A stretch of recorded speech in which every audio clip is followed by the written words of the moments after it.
শীঘ্ৰে উজনিৰ বজাৰৰ পৰা নোহোৱা হ'ব লোকেল মাছ। অন্ধ্ৰৰ চালানী মাছ খাব লাগিব উজনিৰ ৰাইজে। উজনিলৈ মাছ সৰবৰাহ বন্ধক লৈ নগাঁৱৰ মৎস্য ব্যৱসায়ীৰ মাজত বিভাজন।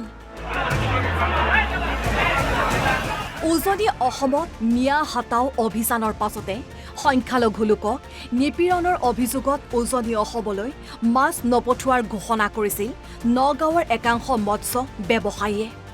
মীনপালক সন্থাই থিৰাং কৰিছোঁ যে অনাগত দিনত অনিৰ্দিষ্ট কাললৈ আমি আমাৰ যি মূল্যৱান সম্পদ মাছ আমি উজনি অসমত ৰপ্তানি নকৰোঁ। বিশেষকৈ তিনিচুকীয়া আৰু শিৱসাগৰত দৰকাৰ পৰিলে আমি মাছ পচাই দিম, তথাপি উজনি অসমৰ কোনো জিলাত আমি মাছ ৰপ্তানি নকৰোঁ। তাৰ পাছতে বিগত দুদিন ধৰি উজনিলৈ মাছ সৰবৰাহ বন্ধ ৰাখিছে ব্যৱসায়ীসকলে। কিন্তু এতিয়া উজনিলৈ মাছ পঠোৱা নপঠোৱাক লৈ নগাঁৱৰ মৎস্য ব্যৱসায়ীসকলৰ মাজতে সৃষ্টি হৈছে মতানৈক্যৰ। উজনিলৈ মাছৰ যোগান বন্ধ কৰাত আপত্তি একাংশ ব্যৱসায়ীৰ।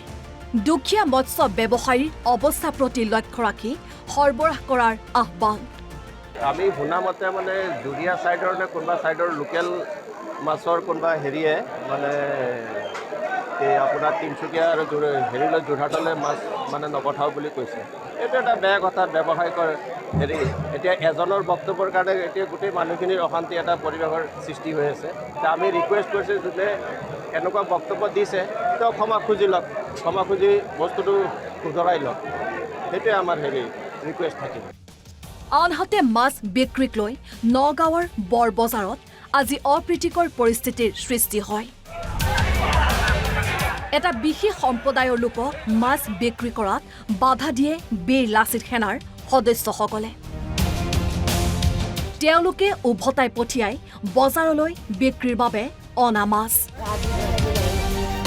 খিলঞ্জীয়া মীন পালকৰ বাহিৰে আন কাকো মাছ বিক্ৰী কৰিবলৈ দিয়া নহ'ব বুলি ঘোষণা কৰাত বিপদত পৰে ব্যৱসায়ীসকল। আপোনাক মই কৈছোঁ, তেওঁলোকে যদি শিৱসাগৰ ৰপ্তানি নকৰে তেন্তে নগাঁৱতো মাল আনিব নোৱাৰে। জুৰিয়া মৈৰাবাৰীৰ ফালৰ পৰা মুঠতে নগাঁৱতো আমি সোমাব নিদিওঁ। হয়, কাৰণ আজি বছৰ বছৰ ধৰি আপোনালোকে ব্যৱসায় কৰিছে, কিবা অসুবিধা পাইছে, কোনোবাই কিবা হেৰি কৰিছে নাই পোৱা। কিন্তু তেওঁলোকে যিটো মন্তব্য দিছে সেইটো মন্তব্যৰ সমান ৰাজহুৱাভাৱে ৰাইজৰ ওচৰত আঁঠু কাঢ়ি ক্ষমা খুজিব লাগিব। তেতিয়া নোখোজা পৰ্যন্ত আপোনাৰ জুৰিয়া মৈৰাবাৰী সেইফালৰ মাছ কিন্তু আমি ইয়াত সোমাব নিদিওঁ। এইটো আপোনাক জনাই দিছোঁ, একদম আপোনাক মই ইয়াকে লৈ বজাৰখনত পুৱাই উত্তপ্ত পৰিস্থিতিৰ সৃষ্টি হয়।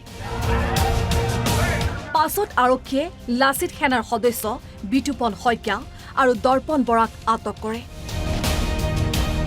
ইফালে সৰ্বকালৰ বাবে নগাঁৱৰ মাছ বৰ্জন কৰিলে বিহপুৰীয়াৰ একাধিক দল সংগঠনে। নগাঁৱৰ কোনো ধৰণৰ মাছ বিক্ৰী নকৰিবৰ বাবে আমি এটা সিদ্ধান্ত গ্ৰহণ কৰিছোঁ আৰু আমি নগাঁৱৰ পোনা মাছ বৰ্জনৰ এটা সিদ্ধান্ত গ্ৰহণ কৰিছোঁ। বিহপুৰীয়াবাসী ৰাইজৰ হৈ আমি সকলো ব্যৱসায়ীক এটা কথা জনাই দিছোঁ যে তেওঁলোকে যাতে বিহপুৰীয়া অঞ্চলত নগাঁৱৰ কোনো ধৰণৰ মাছ বিক্ৰী কৰাৰ ব্যৱস্থা নকৰে। ইফালে নগাঁৱৰ মৎস্য ব্যৱসায়ীৰ প্ৰত্যাহ্বান গ্ৰহণ কৰিলে মাজুলীৰ জাতীয় দল সংগঠনে। নৈ, বিল, জলাশয়, পুখুৰীৰ মাছেৰে মাজুলীৰ ৰাইজৰ চাহিদা পূৰোৱাৰ ঘোষণা কৰিলে জাতীয় সংগঠনসমূহে। নগাঁও মাছ নহ'লেও আমাৰ মাছ ইয়াত চলিব। আমাৰ যিহেতু আমাৰ ইয়াতে নিজৰ যিখিনি বিল, বগৰ, পুখুৰী, নদ নদী আছে, আমাৰ সেইখিনিৰ পৰাই আমি উজনি অসমৰ মানুহে এই মাছ খাই আমি চলিব পাৰোঁ। আনহাতে দেৰগাঁৱৰ নিকটৱৰ্তী কৰাইখোৱা মাছৰ বজাৰত দেখা গৈছে থলুৱা মাছৰ ব্যাপক পয়োভৰ। থলুৱা পুঠি, কাৱৈ, ৰৌ, বৰালিকে ধৰি বিভিন্ন প্ৰজাতিৰ মাছেৰে উভৈনদী হৈ পৰিছে বজাৰখন। আমাৰ যিটো থলুৱা মাছ, এই মাছে আমাৰ একদম চাফিচিয়েণ্ট। ইয়াত অকল থলুৱা মাছে আছে, ইয়াৰ মাছকে শেষ কৰিব নোৱাৰে। ইয়াত চব মাছে ওলায়, বৰালি, গৰৈ, কাৱৈ, শিঙি, মাগুৰ, শ'ল, শাল, মোৱা, পুঠি, কান্ধুলি, চিতল, খৰিয়া, এইবোৰ মাছ। এই মাছসমূহ ক'ৰ পৰা আহে? এইবোৰ আহে কাকডঙাৰ মাছ আহে, মালৰ মাছ আহে।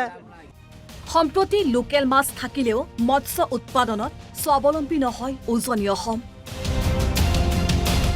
নগাঁৱৰ মাছ অবিহনে এসপ্তাহৰ বাবেহে থলুৱা মাছেৰে চলিব পাৰিব বজাৰ। এসপ্তাহৰ পাছত অন্ধ্ৰৰ চালানী মাছ খাব লাগিব উজনিবাসীয়ে। অসুবিধা হয়। কেনেকৈ অসুবিধা ক'লে কি আমাৰ লোন আছে বেংকত, ধাৰ লৈ কাম কৰিছিলোঁ, এতিয়া ধাৰ লৈ নোৱাৰিম মানে। আমাৰ এই গাড়ী পথ গোটেই বেপাৰী চলে, লোকেল মাছ 4-5 দিন ওলাব, তাৰপৰা লোকেল মাছ নোলায়, তাৰপিছত আহিলে আমাৰ অসুবিধা হয়।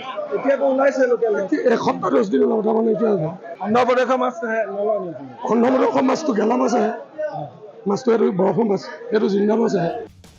দুদিন মাছৰ যোগান বন্ধৰ পাছতে সুৰ সলাইছে দল সংগঠনে। পূৰ্বতকৈ নৰম স্থিতি গ্ৰহণ কৰিছে সংগঠনসমূহে। আমি কেতিয়াও অৰ্থনৈতিক অৱৰোধৰ ঘোষণা কৰা নাছিলোঁ।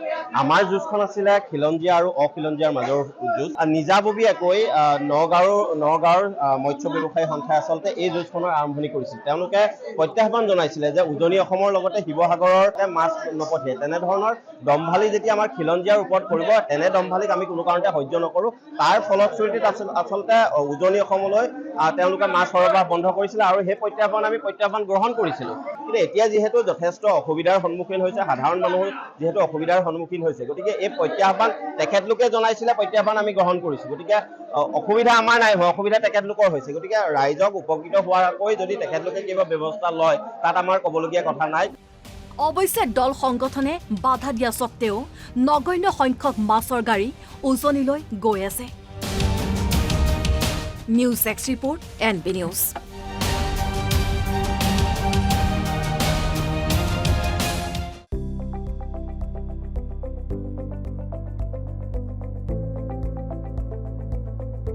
NB নিউজ, সহজ সৰল ভাষাত নৱভাৰতৰ কথা।